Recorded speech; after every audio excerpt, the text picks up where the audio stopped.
Before we start on the video, I'd just like to give a disclaimer. These are my opinions. You are in the right to agree or disagree. I'm not intending to offend. And on that note, this is an opinion, which means it is subject to change. So, Penny is a problem. RWBY as a series has quite a number of problems. Between poor execution of subplots, unnecessary characters, lack of the proper definition of the difference between magic and semblances, unnecessary characters, lack of character development, an unlikable main cast, unthreatening villains, and unnecessary characters. There are even a few things to nitpick about, like boring character designs, dialogue, and awkward action scenes. But if we're being totally fair, that's available in basically any show. It's not specific to RWBY. Nothing's perfect, and I don't think anybody really expects RWBY to be. The thing is, though, that a lot of these issues you don't have to look too deep into the show to see them. They plague the show and are quite literally right in your face. Penny is an example of this. Pray tell, why was Penny killed way back in Volume 3? Was it to break our ever-determined main protagonist? To add as a pushing point for Pyrrha? To terrify the audience? If these are the main reasons, that isn't a bad thing. But why does this not have any further ramifications? Cinder went on a whole tangent about Atlas and hiding soldiers among children. Whether you like Cinder or not, or think the plan of the villains was stupid, you have to admit that she did make some valid points. Even if logically we as the audience can see a few solid reasons as to why having something like Penny around would be a good thing, to the average person, especially the average person inside of the RWBYverse, having a robot deliberately designed to look like a child to then go out and fight is kind of disturbing. Why not just make it an adult? But having Penny be a thing that happened doesn't matter in the long run, as we see in Volume 7. Literally nobody cares that she's a robot until she's framed. And even the whole framing thing barely mattered and only served to make the character sad for a hot minute. Nothing comes of this. The people of Mantle asked for her to be deactivated once, and then once things come out that it was wrong, nobody's bothered by this. Nobody even thinks, well, if it potentially happened, even if just in a lie, what's the chances of it actually happening for real? It never comes back as an issue. And sure, we know that Watts and Tyrion were just going there to make chaos, as is revealed by the end of the volume, but it still doesn't really make much sense that nobody's even remotely concerned about this afterward, or at least that it's never brought to the forefront of the show. So none of the citizens of Mantle or Atlas are bothered by this robot just doing whatever. And you can't even use the excuse that Ironwood has her completely in his control, so they know nothing bad is gonna happen. Because the people don't like or trust him right now. They should be demanding that he send actual help, and not some robot that looks like a child. And can we take a moment to really think about Penny's return? There are many shows that do the whole, yeah, they were dead, but they're back now. And it usually makes death meaningless, because death is supposed to be permanent. But then again, it's always due to specific circumstances and whatever. And yeah, sure, there might be, you could bring back that one person, but you can't bring back this other person. And it's usually contrived. And I get that everyone's gonna go into the whole excuse for Penny, which I will get to in a second. But you cannot deny that when the characters don't react in a way that makes it seem as though the death did matter, then the death kind of just didn't matter. It didn't matter. And that's exactly how it is with Penny. When Penny returns and there's a whole scene of her reveal coming back, nobody breaks down in tears. The death is meaningless. This is exactly what happens with Penny. But she's a robot. I cannot tell you how much I hate hearing this as justification for all that happened. I guess it doesn't matter that she has a soul then. The thing that really made Penny special is that she's a robot with a goddamn soul. This was something that had never been done before. They managed, somehow, to put a soul in a toy. She's alive. Saying she's just a robot undermines any progress the very premise of her character represents.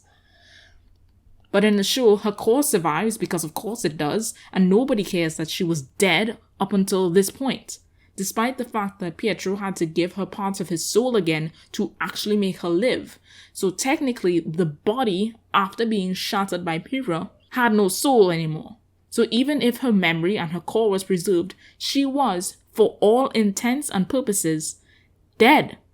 None of Teen Junior give a fart that the girl Pyrrha died thinking she killed is actually well and fine. Why isn't Jean, the moody fart that he is, biting about Penny? They know she has a soul, so why didn't he jump at the chance of potentially bringing Pyrrha back? It doesn't have to actually happen in the show, but it would have been interesting to see.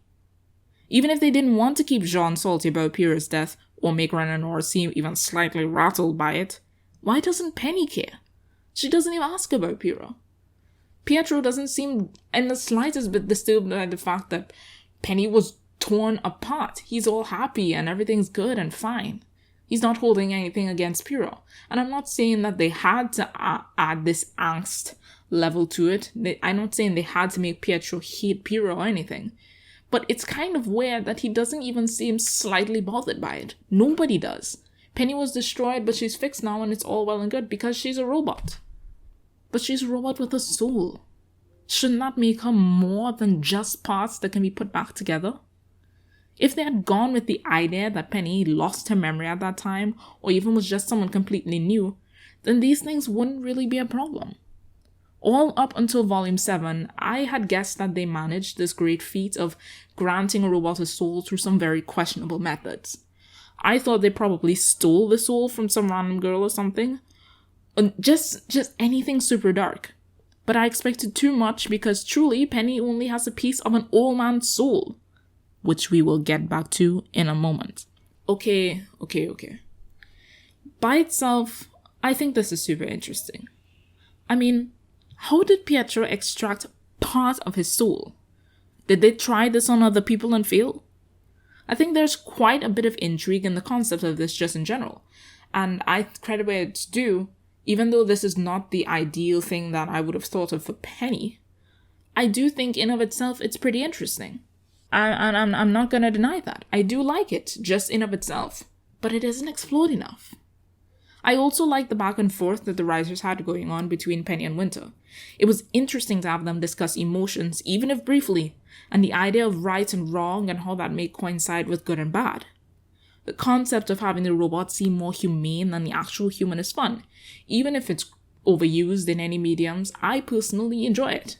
And I think they did fairly well with it in RWBY.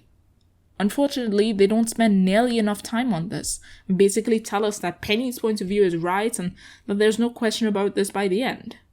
Something that the show does consistently. Iron Daddy, anyone? Crow? Oz, maybe? No? Okay. Then she gets the Winter Maiden powers because it's magic. Listen. I know the maiden powers have a limit to how old a woman can be before she's no longer eligible for the powers. 30 is the age according to the writers. But does it have a too young age as well? Or can babies get these powers too? Because Penny's like less than 2 years old actually. But I digress. Whatever. That doesn't matter. I'll give you that. But one thing I must know.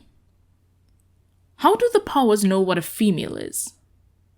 It cannot be because souls have genders. Penny gets hers from an old man. I know some people say that Penny made the soul her own, like how when Jean uses his semblance, he's basically giving his aura to the person with whom he's using his semblance on. But wouldn't that mean that the person should already have an aura for it to be turned into theirs? Until Pietro gives Penny part of his soul, she doesn't have her own. So how is she capable of making it her own?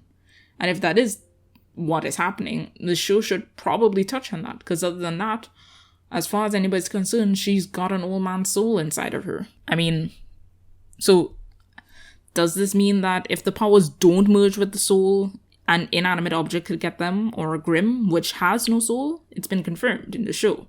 Pyrrha says it. Can the powers be like sealed inside of an object somehow? Or do you need a conscience? And what constitutes their conscience?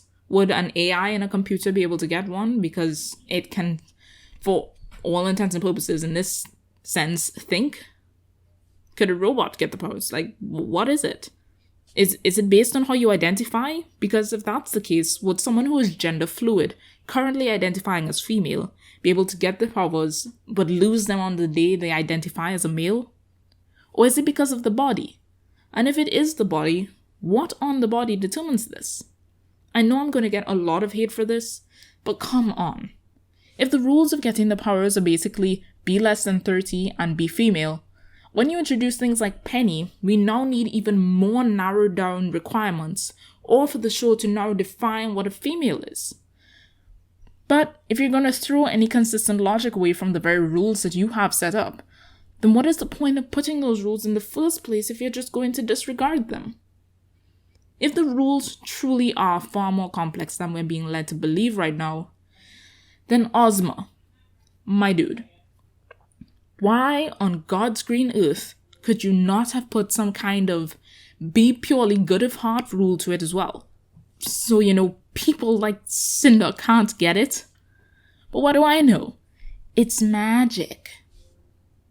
So, looking at all this, at the end of all this, nothing Cinder said in regards to Penny matters back in Volume 3. Pyrrha killing Penny doesn't matter. Penny being back doesn't matter. Penny being framed doesn't matter. And Penny getting the maiden powers matters so much that I blew a blood vessel trying to understand it. Tell me why I'm supposed to care about her again. Is it because Pietro can only bring her back once more, but it comes at the cost of his own life? Doesn't that mean I should probably care about him more? The thing is, Penny was a character that I liked. Back in volumes 1 to 3, I always thought she was cute and sweet. Even with her return, I still think she's cute and sweet. And as weird as it may sound, I like her voice. I think it suits her very well, and I like her design in both instances, except for the long hair now. It's kind of bulky and it looks very puffy to me, and I personally just don't like it. But everything else is fine to me. I think there are some comedic moments involving her, and just plain when you strip away the context of anything that's ever happened on the plot of the show, just looking at Penny, I like her. She was fun, and actually what I would describe as quirky, unironically. I just wish she was handled better. I wish there were people that opposed her existence simply because they think a soul in a robot is unnatural and weird. I mean, I can't be certain what's going to happen in the future, but I would love to see in later volumes that people have tried recreating Penny in their own way, but it doesn't work properly because they don't know exactly the process, and we get these weird and creepy people-like things that don't quite have the human touch. It's not like the show hasn't dived into the horror genre a couple times, so I would love to see some weird zombioid things. That would be pretty cool to me. I wish that the things involving her mattered, and at the end of it all, we can look back on her journey as a character and see the stages as they progressed due to all that has happened.